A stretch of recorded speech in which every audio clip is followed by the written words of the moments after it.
Welcome to my take on instructional videos. I am your host, Dawn Gillis.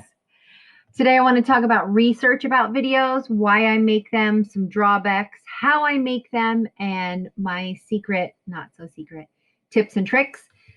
But first, obviously, this is not like instructional videos 101. It's more like 301. I assume that you know the basics of how to actually do it. And I'm just telling you things that might help make your life a little bit easier or make your videos a little more effective. Research says that your video should be no more than 9 minutes at the most. After 9 minutes, the attention span really drops off. And there are some links in the slide deck if you want to see where this research comes from. I always encourage people to read the research for themselves. It also says you should speak quickly and with enthusiasm. We'll talk about later how your students can slow things down if they think you're moving too slowly. But if you talk very slowly, you're going to put them to sleep. When you speak, and anything that you show them should emphasize the important topics or concepts. So all this moving stuff can be really distracting. Really help them zero in on what really matters and engage them with questions or prompts. So Edpuzzle is a great way to do this. Or if I'm having students follow along with a video that they need to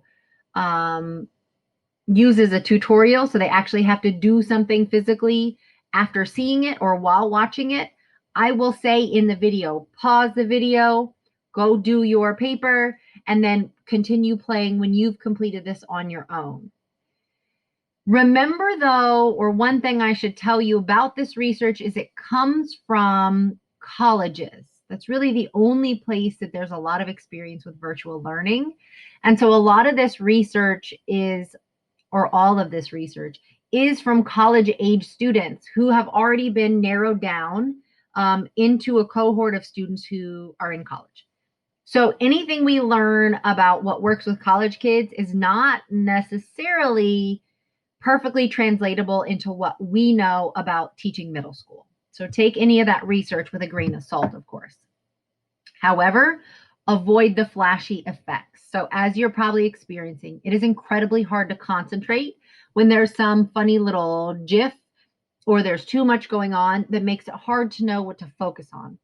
Focus on what your students need to see and hear and get rid of the rest of it, including fancy backgrounds and things like that.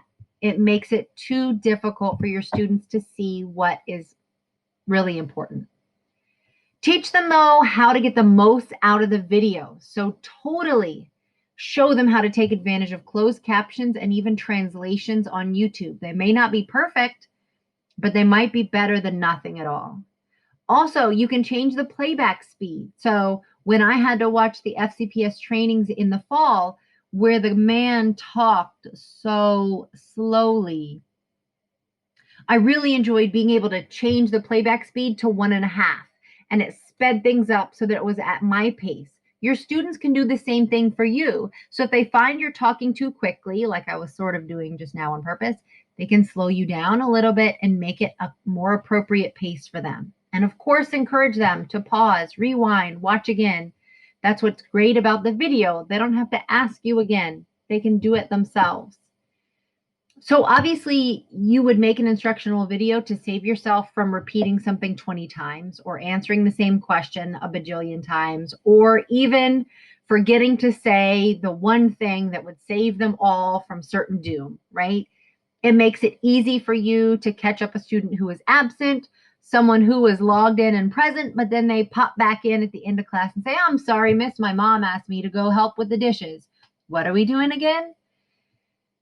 It also gives you a break during the synchronous session so that you can answer emails or look at the work that they did during the previous work time and give some feedback so you're really prepared for the next step.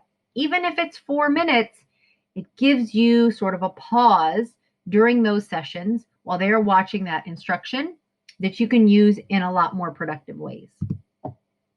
Obviously, the drawback is it takes time. It takes time up front, but each time that you're able to use it, it pays you back.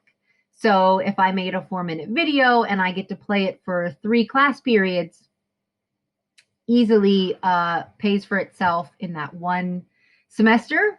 But if I can keep using it year after year or semester after semester, it really pays for itself down the line. So what I found most successful to demonstrate on the computer is currently WeVideo. I used to use iMovie. It's still better, but that would require taking things off my work computer, putting it on my personal computer, doing all of that, and it's not worth it at this point. So if you have access to iMovie on your phone or on a computer, that's great, much more user-friendly, but WeVideo also works pretty well, and the county got it for us. The production value has gone down in WeVideo because I haven't played with all the fancy things, but I don't think the kids care. If you're demonstrating on paper, use a document camera, or you can connect your phone even to a phone holder. I don't know what you call those, a thing to hold your phone. Or you can combine both. Now, I've tried doing both at the same time, like having my document camera display on my laptop screen and record my laptop screen, but then my computer gets all confused about should it be using the webcam or the document camera. So until I figure out more about how to make that work better, I would just say record 2 different clips and then just combine them later in WeVideo. But definitely prepare. So have your talking points. Know what you want to say in advance so you keep your video short. Remember that 6 to 9 minutes. Have your visuals ready in advance, or the website's open so you don't have to wait to log in, or you don't have to wait for something to load. Also keep in mind, like what Martha Stewart from my life experience always used to do, is have that like thing done and ready to go. Otherwise, you're going to have to go back and cut out the long, boring part while you work on that thing that needs to be finished. Or fast forward through it if you really think the kids need to see you working.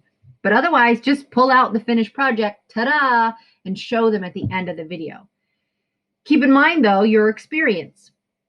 Be prepared to address the common questions that you know are going to come up, so it's in the recording. So when a student asks you that question again anyway, you can refer them back to the recording. Here are some examples of different demonstrations I've made. By physical, I mean like when I actually had to work with stuff in my hands. And some I made with WeVideo, some with iMovie, some with a cell phone. So there's a lot of different ways, and none of them are perfect. They all have different uses. In the slide deck, there's also examples of digital demonstrations, meaning things I needed to show kids how to do on the computer. So whether it is working with a Google Doc, how you edit something in a website or an app, and I've captured that in a whole bunch of different ways, including Snagit, which is actually pretty decent, and it's been on our laptops for as long as I can remember. So my main tips and tricks focus around YouTube and Edpuzzle. I put all my videos on YouTube, just the easiest for kids to be able to get to. I upload currently directly from WeVideo to YouTube. It just saves you time. And so there's a link of how to do that. And I also disable the comments. So I don't know about you, but I don't want to hear the comments either from my students or from that random person on the internet that found my video. I do make mine public though, which is why I have some followers from all over the world, strangely enough. And again, I don't want to hear their comments no matter what. So that's something that I think you should always do just to prevent kids from causing mayhem in any way. When I want to be sure that they watched it, I put videos into Edpuzzle. Definitely disable the skipping in Edpuzzle. So I've had students tell me, Miss, in every other class, I can fast forward and just answer the questions and be done, but not in yours. Yeah, because there's a toggle. You just click it. It disables skipping. So kids actually have to see the whole video. And I think that's really important, especially if you're taking the time to put it into Edpuzzle. I also reset low scores so that students show me they actually get it. So usually I set my threshold at 75%. If they say, Miss, I'm done, but I look, they scored a 38, that's not good enough for me. So I reset that and I make them watch the whole thing again, because hopefully it'll sink in a little bit better the second time around. If you're doing multiple choice questions so Edpuzzle can grade it for you, keep in mind that Edpuzzle is a little strange in that if you have 2 answers marked as correct, you need to tell them to choose all that apply, or very frequently they'll pick one of the correct answers and Edpuzzle will mark their whole answer wrong. So that's a little thing that's always been an issue in Edpuzzle for me. And I think it would save you a lot of headache, and the kids who always want to go back and get 100% a lot of headache if you make sure to specify that in your question. What has been most life-changing for me, though, is just accepting imperfection. I usually do one take. I delete any glaring issues, or I just laugh and go with it. And there's an example involving Ice Cube in the slide deck that you can see. Research just says overall that kids engage more with something that seems personal, not that is like a polished presentation that could be for anyone. You want to make them think you made the video just for them, because that is when they really engage with you and connect with you personally. If they know that you've shown it to 600 other kids before them, or you plan to show it to 600 other kids after them, or you have to say, well, ignore this little piece here because that's not for you, I changed it, it makes it a lot harder for them to engage. If you can't let it go, though, one thing I found is capture just the video. Say you're working with your hands on something, go back later in WeVideo or iMovie and record the narration on top. And that way you can really cut down the video first and then do your narration in short pieces. That way, if you mess up like I did just now, you could go back, delete that little blurb, and just re-record without messing up the whole thing. If you do mess up and it's not fixable, pause, gather your thoughts, restart from the beginning of the sentence so it's easier to edit later in WeVideo. Otherwise, I've found that WeVideo is a little glitchy as far as like the exact second that you want to cut it. It's not as easy to see as I think iMovie is. Of course, if you have questions for me, you know where to find me and how to find me, and I'd be happy to answer any of those questions anytime.